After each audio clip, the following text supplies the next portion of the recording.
You might be familiar with the story of Aaron Ralston.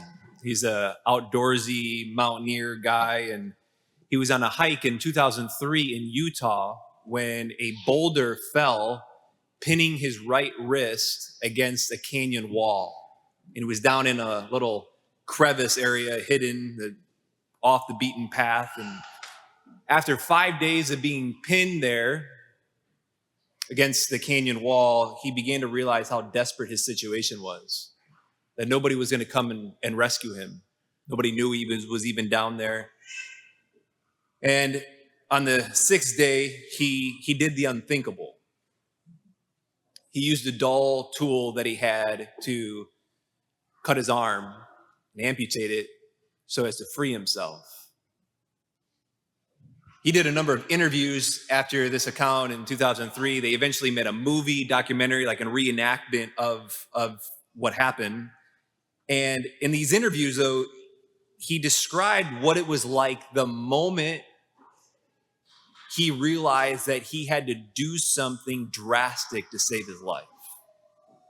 That despite the pain that he knew was going to come, he had to sacrifice an important part of his body in order to save his life. Listen again to Jesus' words. If your hand causes you to sin, cut it off. If your foot causes you to sin, cut it off. If your eye causes you to sin, pluck it out.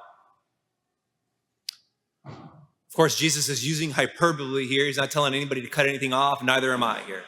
But before we just brush it off as some archaic, maybe phrase that was used, don't miss the point that he's making. He's speaking of spiritual danger here. He's speaking of spiritual death in this section in the scriptures. And the reality is that you and I can often find ourselves in a similar situation that Aaron Ralston did, pinned against a canyon wall. And if we don't do something drastic, if we haven't done something drastic, it might be causing us to lead to a spiritual death, if you will. That's what Jesus is doing here. If you were to put it in contemporary terms, it might go something like this. If your smartphone causes you to sin, get rid of it. Father Mark, don't be ridiculous. The number of things I use my smartphone for. I use it for work. I use it for boom, boom, boom. I know you do. So do I. But you might also be using it for something that's pinning you against a canyon wall and leading you to spiritual death. That's the point Jesus is saying here, is to deal with the things that need to be dealt with. Eliminate anything from your life that's leading you towards sin. Whether that be the computer, the phone, liquor, the friends that you have, the pastimes that you have. Eliminate them and do it today. Maybe do something even drastically if you have to, so as to free yourself up, to become alive again. So I don't know what it is for you, but I do know the gospel forces us to ask ourselves, what has me pinned this morning? What's affecting my life, my spouse, my relationships, my relationship with God, my family? And then, Lord, are you asking me to cut anything out? Is there anything drastic even that you're asking me to do to free myself up? Because the reality is we oftentimes need to come up with strategies to get ourselves out of sin. And see, that takes humility, because we could easily hear this morning, like you hear those words from the gospel of Jesus saying, your hand causes you to sin, cut it off, or your foot, your eye, pluck it out, and be like, yeah, okay, I'm fine. But it takes humility to really engage in this and to say, is there anything in my life that the Lord is asking me to maybe even do drastic, to cut out, because it's leading me pinned up against the wall? That takes an incredible amount of humility to really engage this.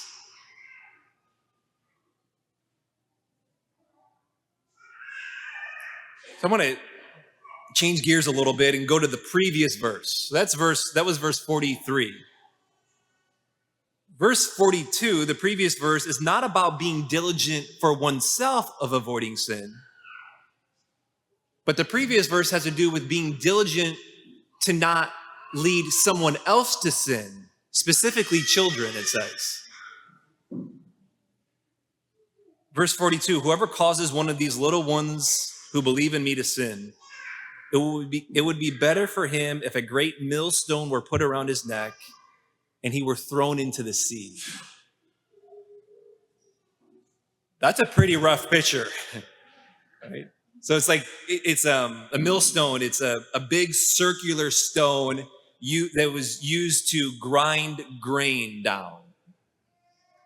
Take one end of a chain and wrap it around that. Take the other end of the chain and put it around someone's neck as a collar, and then throw the millstone into the sea. That would be better for you, Jesus is saying, than you leading a little one to sin. Again, Jesus is speaking hyperbole here. But we must not take lightly the impact that our life has on children. So I want to get really specific here again, and to bring it to contemporary times. So the phone and social media for children. This conversation has been going on for a long time. In many ways, it's old news. We've seen the studies. We've heard the studies. We've read them. The effects of social media and screen time for children. But it seems recently things have begun to shift, especially since March, when this book came out called The Anxious Generation. I know many of you have told me that you've read this, I've read this, we've got copies in the back. You can pick one up, read it, and then pass it on to somebody else. But Jonathan Haidt here, the author, he makes the point, especially early in the book, he goes great lengths to describe and show that right under our noses, there has been what he describes a great rewiring of our children's minds, when there is no limits, no boundaries of what they see and the access they have online through the internet and social media. And he goes on, he shows how a phone-based childhood is affecting boys and girls differently. That girls are being shattered by social media, particularly if they start using it during or prior to puberty. And boys are being pulled away from engaging the real world through video games and pornography. I didn't have a phone or a computer in my room growing up in junior high or high school. And I thank God that I didn't. I literally thank God that I did not have a phone or a computer in my room growing up, because it saved me. It saved me from so much harm. You put a junior high boy or a girl in their room by themselves, free access, unrestricted, anything goes, no one's watching. Like, their brains can't handle that. It's too much.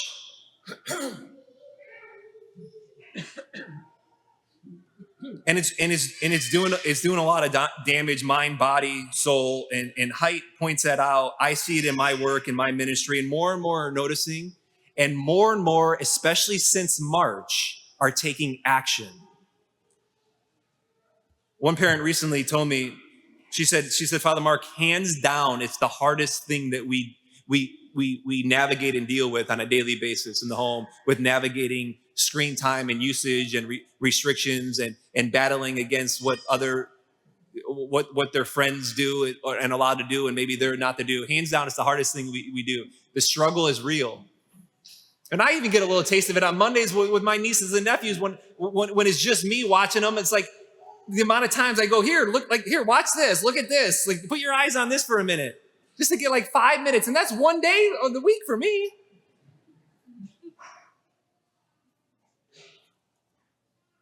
One of the main points that Jonathan Haidt makes in his book is that we have to come together as a community, he says. As a community to get smarter and intentional, so that it's less of families and parents and children feeling as if they're on an island and what they're doing in their home or rules for their parents, that it's different than all their friends. He says, we've got to come together as a community. That's where I want to introduce you, as you see in your pews, of this Blessed Carlo initiative.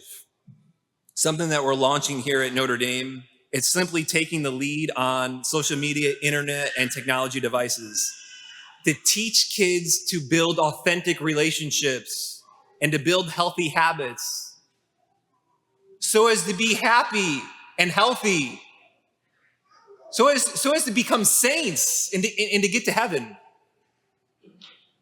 And so it's a place for conversations are going to take place. Parents can talk to other parents with ideas, things like the wait until 8th pledge, that more and more people, more and more of you are taking the pledge of saying our children are not going to have smartphones until high school. We're waiting. Or it's becoming aware of maybe that's not right for me exactly to not have any devices, but maybe these smartphone alternatives like the Gizmo Watch and things like other things that are alternatives to the smartphone. Or even like helpful with conversations with things like the importance of establishing a family culture and using the help with language and how to navigate when Johnny says, well my friends, they can do this and that and all these other things, to help with you to say, we're not making any judgments on them and their family. Like, that's fine for them. That might work for the Smiths, but the Bernhards do it differently. The Bernhard culture is that we don't get phones until high school. And we don't get social media until we're 30. I don't know. It's just what the Bernhards do. The Bernhards do it this way. That's our family culture. And we might have tons of things part of our family culture, and that's one of them. The Blessed Carlo initiative, right, to helping parents with restrictions, monitoring, and teaching safe use. Like I dream of like, what if Notre Dame had a culture of it where it's like, oh, they go to Notre Dame and it's just like, hands down, like I know then that like they don't have phones until high school. But if coming together as a community. So this is going to be an ongoing conversation that we're going to have. There's QR codes on the back of this to learn more about the initiative or to learn more about the wait until 8th pledge that more and more are taking. But I want to close with this. These are strong words from Jesus today that we hear in our gospel. They're strong words. But the gospel, even today, is not just harsh words that we hear about cutting off what leads us to sin. It is that, make no mistake. But it is also the abundance of his mercy and his compassion for us to become whole and to be reborn. The possibility to be made, because we're going to make mistakes. We've made mistakes. Everyone's made mistakes on this front, whether it's our own hand being against a boulder, and maybe we haven't even tried to get it undone, or maybe it's with regards to those in our care and we haven't been intentional enough. We're going to make mistakes. We have made mistakes and we're going to make mistakes. And that's why Jesus himself took on the burden of sin. And he took that millstone and he allowed himself to be crushed by the millstone. He allowed himself to be pinned, not just his arm against a canyon, but he let his whole body be pinned to the cross. And he didn't sacrifice an arm or a wrist. He sacrificed his entire body so as to save us from our sin. Because in many ways, it's only through him and in his grace that we're able to navigate these times. And we're able to even unpin ourselves. It's not even us unpinning ourselves at the end of the day. But it's him and his grace that in many ways did the work on the cross so that we can be reborn and to be given new life. Let that reality wash over us. To be convicted by that love and compassion and mercy and his care. And when that washes over us, then that can lead us to really reflect on these words in the gospel that Jesus says today. And take action where action is required.